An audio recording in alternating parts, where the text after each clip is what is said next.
Welcome to Shabana recipe coat. ఈరోజు మన recipe egg plant curry. Egg plant recipe కోసం ముందుగా మసాలాని సిద్ధం చేసుకుందాం. ఒక బౌల్ తీసుకొని 1.5 స్పూన్ ధనియాల పౌడర్, 1 స్పూన్ కారం, 1/2 స్పూన్ పసుపును యాడ్ చేసుకోవాలి. అలాగే 1/2 స్పూన్ చికెన్ మసాలా, కొంచెం గరం మసాలాను యాడ్ చేసుకొని తగినంత సాల్ట్, 1/2 స్పూన్ అల్లం వెల్లుల్లి పేస్ట్ను యాడ్ చేసుకొని మిశ్రమాన్ని బాగా పొడిలా కలుపుకోవాలి.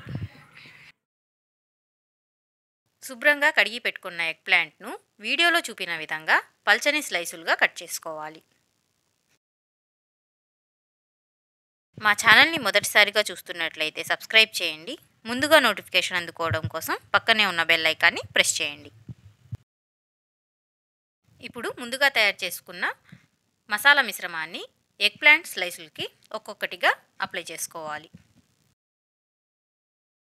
ఈ రెసిపీని చివరి వరకు పూర్తిగా చూసి తప్పకుండా మీరు కూడా ట్రై చేసి ఎలా ఉందో నాకు కామెంట్ ద్వారా తెలియచేయండి. ఇప్పుడు స్టవ్ మీద ఫ్రైయింగ్ ప్యాన్ పెట్టి 2 టేబుల్ స్పూన్ల సన్ఫ్లవర్ ఆయిల్ని యాడ్ చేసుకొని వీడియోలో చూపిన విధంగా ఎగ్ ప్లాంట్ను ఫ్రైయింగ్ ప్యాన్లోకి యాడ్ చేసి స్టవ్ని లో ఫ్లేమ్లో ఉంచి మూత పెట్టి 5 నిమిషాల పాటు ఉడకనివ్వాలి. అదేవిధంగా వీడియోలో చూపినట్లుగా ఎగ్ ప్లాంట్ను అటు ఇటు తిప్పుతూ బాగా ఫ్రై చేసుకోవాలి. చివరగా కొంచెం కరివేపాకును చల్లుకొని స్టవ్ ఆఫ్ చేసుకుంటే ఎగ్ ప్లాంట్ రెసిపీ రెడీ. మా వీడియో నచ్చినట్లయితే లైక్ చేయండి, షేర్ చేయండి. మరిన్ని ఇంట్రెస్టింగ్ వీడియోల కోసం మా ఛానల్ని ఫాలో అవ్వండి.